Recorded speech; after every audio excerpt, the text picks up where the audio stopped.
We are joined once again by one of our regulars. He is Marcus Mabry, the international business editor of the New York Times. Welcome back. Good to be here. All right, we've had all kinds of reports today about Europe's deepening economic downturn. Is the recession really worse over there than it is here? And if so, why? Indications are that it is worse in Europe, in fact, and the numbers we saw today were about the growth of the European domestic product, and in fact, the lack of growth thereof, and it was almost 2.5%, suggesting that that's just for this first quarter. If you annualize that, if you multiply that by 4, take it out for the year, if things don't improve in Europe, it would suggest you'd see a 10%, nearly 10% decline in the European economy this year. No one's projecting that to continue. Many people are hoping this is kind of the bottom of it for Europe in the same way they hope it is for the U.S., and the growth will return by the end of the year. But suggestions are, to this point, that Europe is in even more dire straits than the United States. Europe has not been as aggressive as the United States has been when it comes to launching some sort of stimulus package. Do you think that's partially to blame for these new and negative numbers we're getting out of Europe?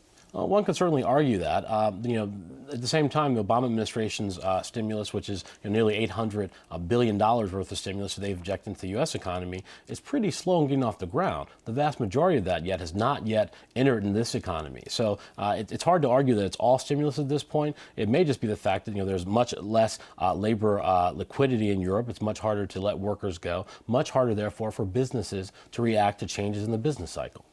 There have been reports that, of course, Europeans perhaps don't feel it as severely because there's a stronger social network in many countries in Europe.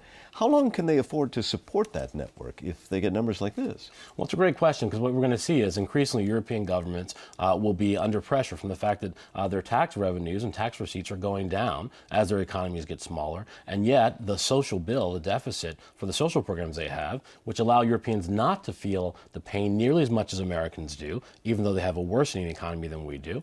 They're caught between this vice, these two different sides. What it leads to is greater deficits in Europe, and some would argue in the nightmare scenario, deficits to get so large that these European countries can no longer abide by the rules of the European Union and the Eurozone. That's the nightmare scenario.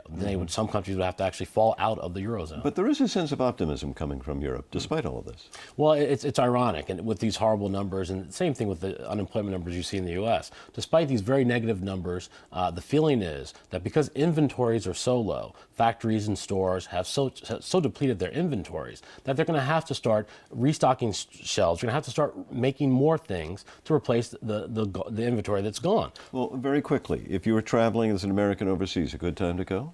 Yes, if you have a job, it's a great time to go. Marcus Mabry, thank you very much as always. Thank you.